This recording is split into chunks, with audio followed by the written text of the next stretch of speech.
Well, the media just can't figure out why Miss Marvel isn't the most viewed show in the history of shows on Disney Plus.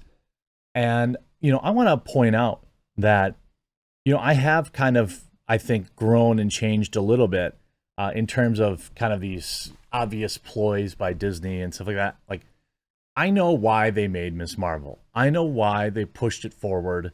And that's fine. The show was not for me, obviously. And so I didn't care to invest a bunch of time watching it and just getting angry about how the show was dumb.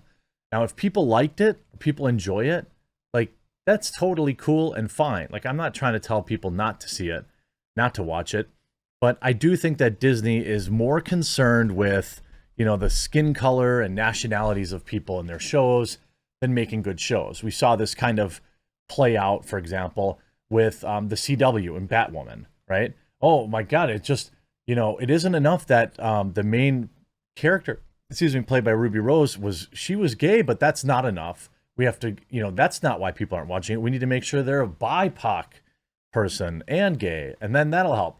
Meanwhile, the writing was always trash. Nobody watched the show and it got canceled because the writers are obsessed with stuff like that. Miss Marvel has come out and has been a relative, I won't say flop, because it still has decent viewership. It's just the worst of any show they've ever launched. Now, you can make the argument, and I think it's fair to, there's a couple of arguments to be made on why it is that way. One, nobody knows who Miss Marvel is. Nobody cares who Miss Marvel is.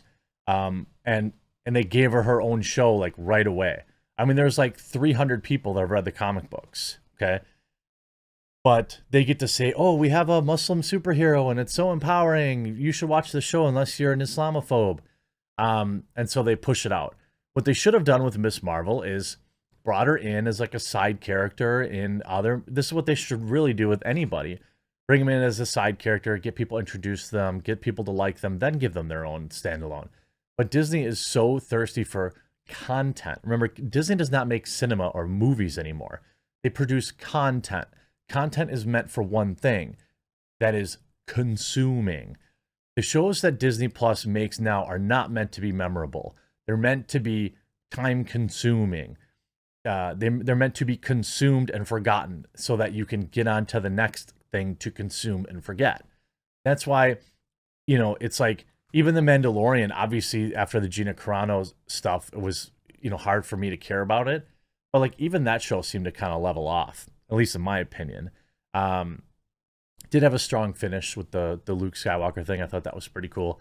But like, the media has been shielding this program nonstop. You see MCU Direct, Miss Marvel's premiere viewership was reported the lowest debut for a live-action MCU Disney Plus series, drawing just 775,000 views in its 5-day debut.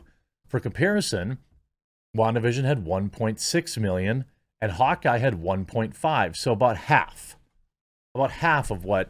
But the thing is, people know who Hawkeye is, and people know...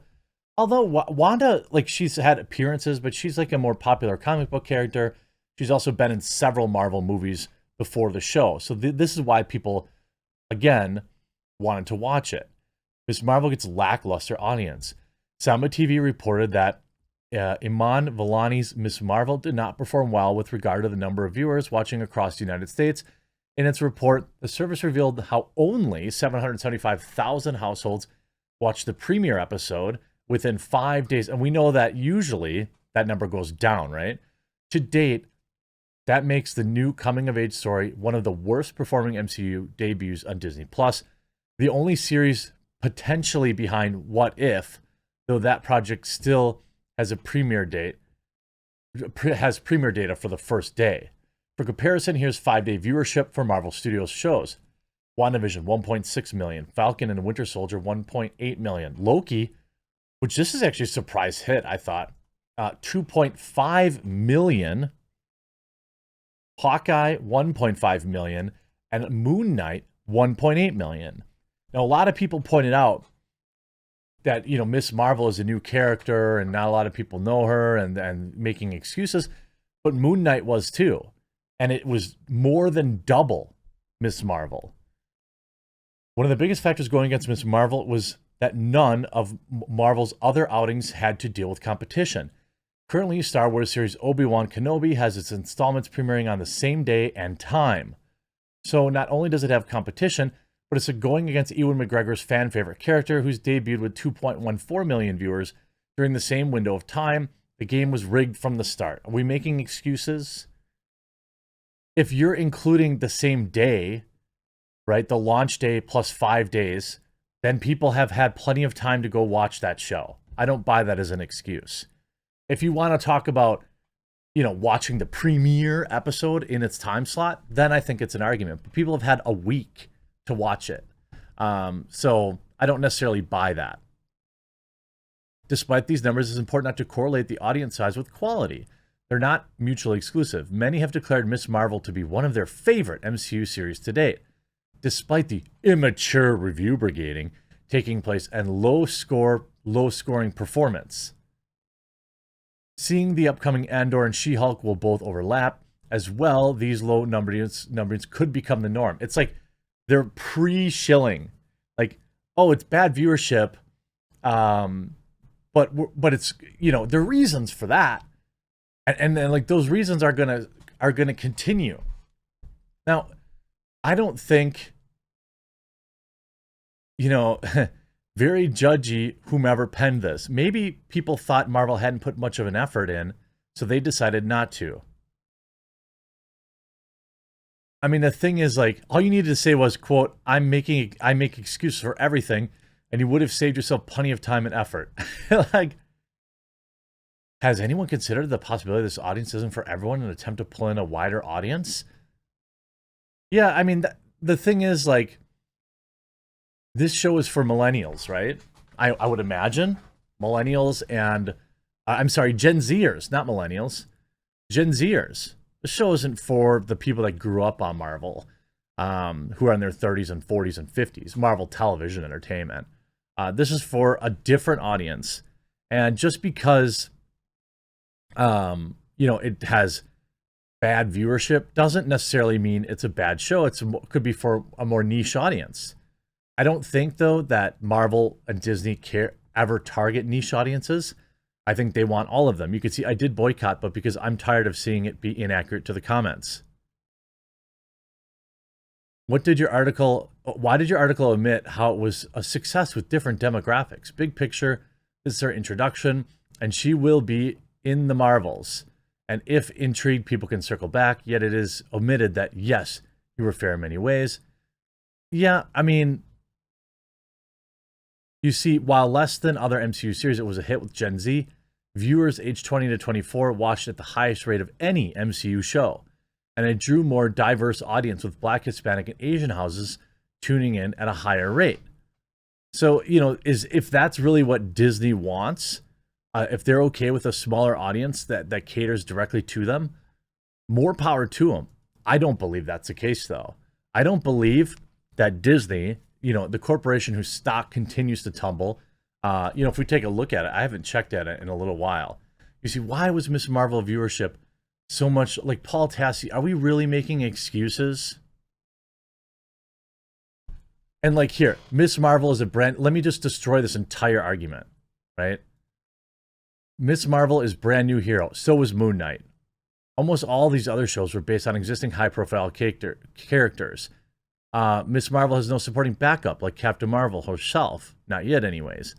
But Moon Knight did better than Hawkeye. And really, Moon Knight did better than WandaVision. And these two were known. So again, Paul, come on, man. This is just not good logic. 3 of the 6 were brand new characters. 3 of the 6 were brand new characters. If we're including Ms. Marvel. So it's not like that's new. Now, the actress is completely unknown. Couldn't tell you who plays Moon Knight. Don't know. Did that actor have a big following? Never heard of him. That doesn't mean that they're not popular somewhere else, but I've never heard of them. Now, the fact that it's very clearly aimed at a younger crowd, that is true. That is a fair comparison to make. No, I don't care that it's going up against Obi-Wan. in a world where people sit in front of the TV more time than ever, in a world where you can consume a show at any time, you can watch it. The marketing was not great. Okay, maybe. And then here we go. She's a Pakistani American Muslim. While I've brought up the racism behind the review brigading of Miss Marvel on various sites before, I also disproved that because there was also even more fake 10 out of 10 scores. I really should cite that as well. Fundamentally, this is a show about a teenage Pakistani American Muslim girl where comic fan bases have had decades of white guys and heroes. That's slowly starting to change, but minority heroes and lead... I mean, are we going to do this? What was the problem with WandaVision? That's a woman. I guess maybe it's because people who consume comic book stuff don't care about the religions of their superheroes. Maybe it's not that she's brown, but that you make a point to make it about her being a Muslim. Which, by the way, is interesting because Disney, wouldn't show, had to pull their Lightyear movie from all the Muslim countries where it was banned. You know, it's I mean, just pointing that out. So it's I don't think that this show has to be huge because it's pretty obvious that they just need to get people aware of her character for the Marvels movie, which they keep adding people to because, Brie Larson isn't enough of a draw on her own anymore. I don't know why that could be. That's insane to me. But, yeah, the show flopped. You can spin it any way you want. Critics are just doing everything they can to explain it. Show is not... they tried to force this character into the limelight. People didn't care about her because they didn't know about her. And journalists are just saying, oh, more racism, which is predictable. Hope you enjoyed this video. We'll talk to you again real soon.